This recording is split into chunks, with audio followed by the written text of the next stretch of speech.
crazy things to talk about today. And I apologize for these videos. They're going to be slightly shorter. You guys let me know what you want to see. A lot of people don't watch longer videos. Once I get big enough, they got to be at least 10 minutes or so to get monetized. I've been trying to make them around 20. A lot of people don't watch them all the way through, which is really hurting the algorithm. So I'm going to start trying to make like 5-10 minute videos. You guys let me know what you want to see. Anyway, with that being said, guys,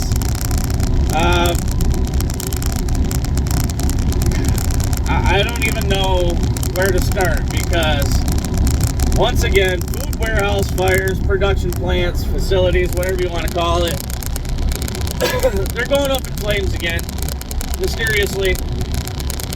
There was a plastics factory down by Indianapolis, just east of Indianapolis, Indiana. Pretty sure you guys heard of it. I did a video on it.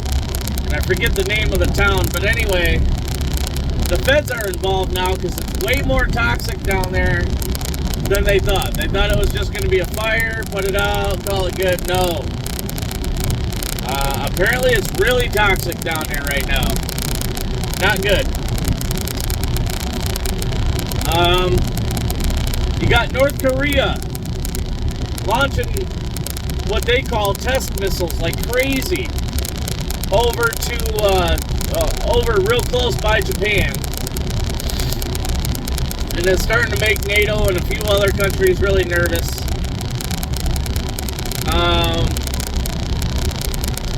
You got China really starting to tighten the knot on Taiwan. They're starting to really surround it and fortify things, and a lot of new military bases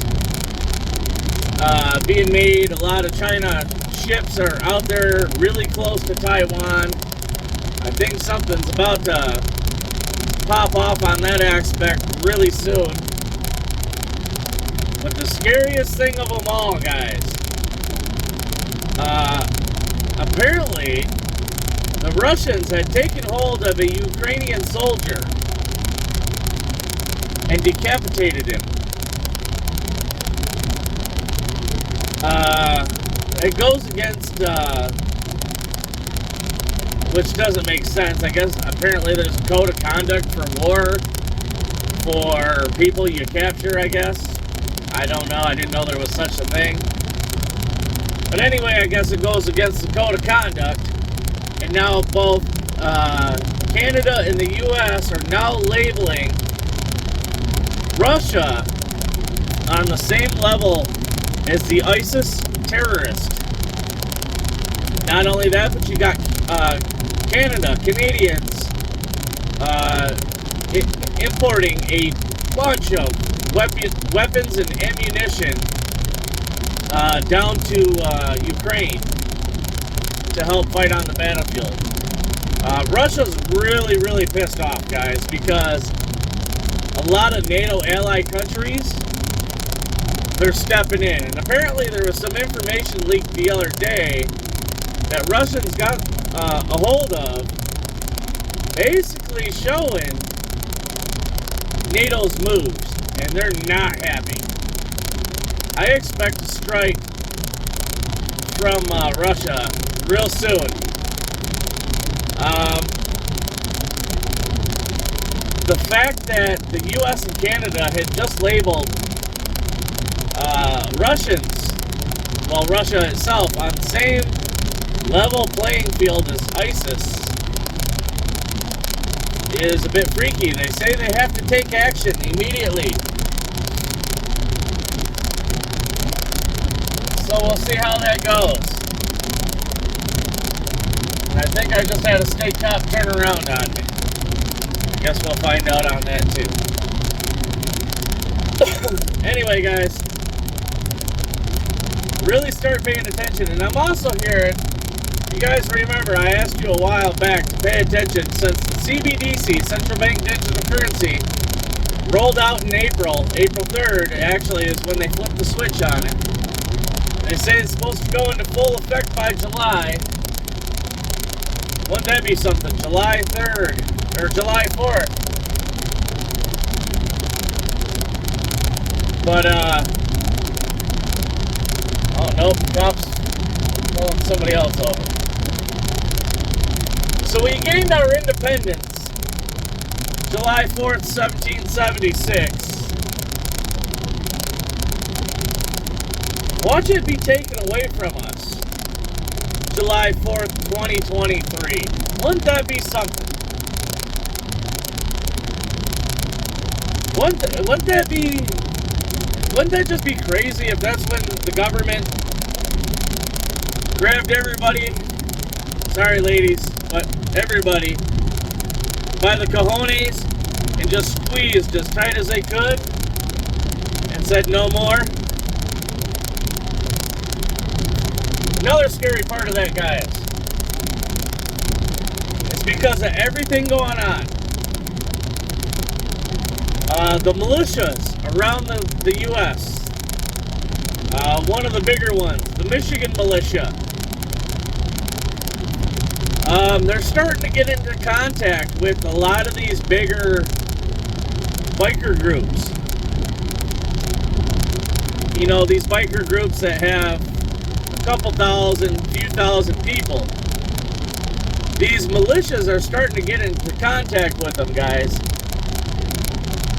And even though you have all these different militias and all these different biker groups that are their own separate entity, they're going to come together for the common good, so to speak. And they're going to become one when they're working together. They're still going to be their separate entities. And check this out, because I know a few of the Michigan militia members. I thought about joining them, but I didn't want the headache.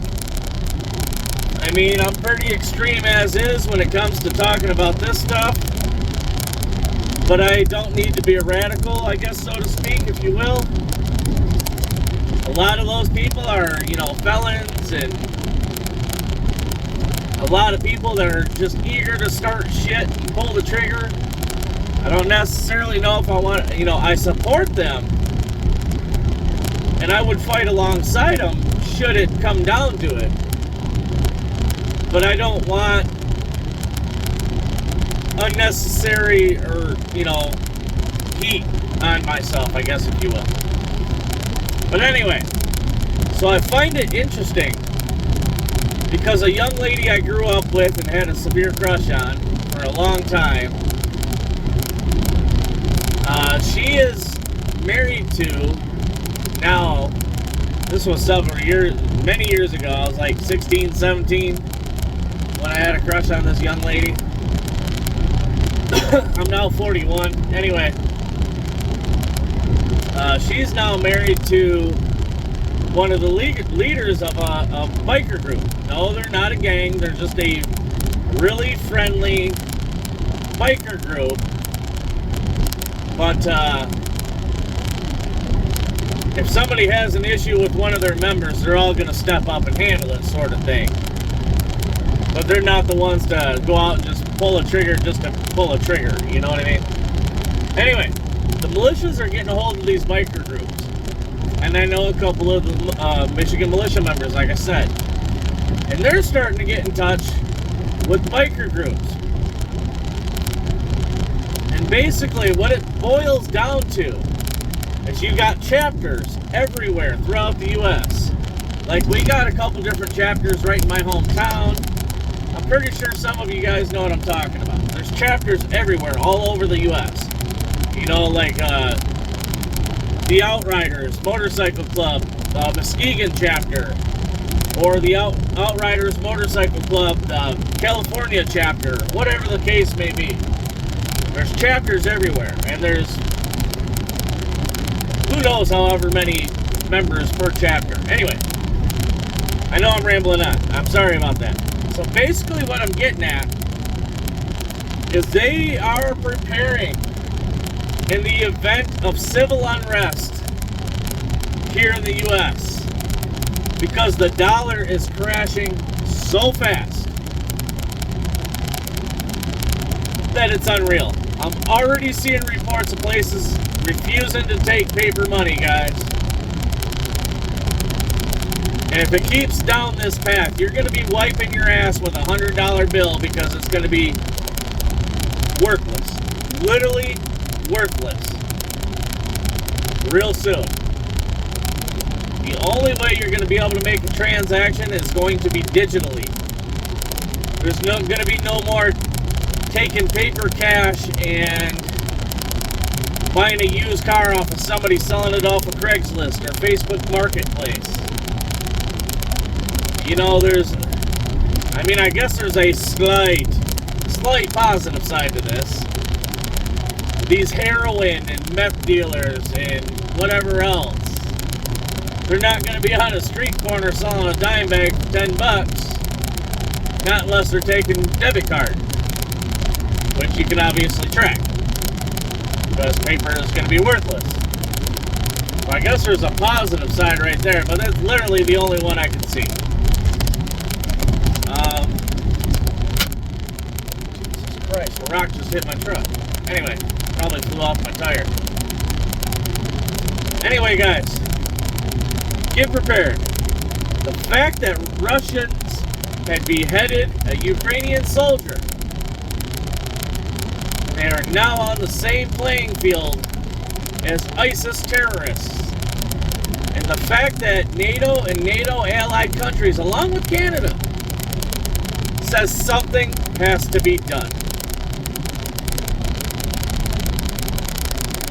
Something's gonna be done, guys. This isn't gonna hold out too much longer before all out hell breaks free.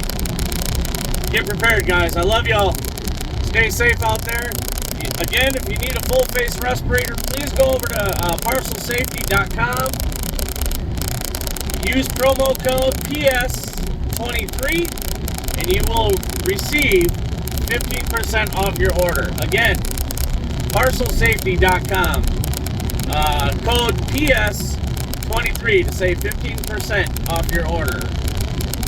Anyway, guys, love y'all. Stay safe. Keep your heads on a swivel. Till next time, Michigan Prepared out.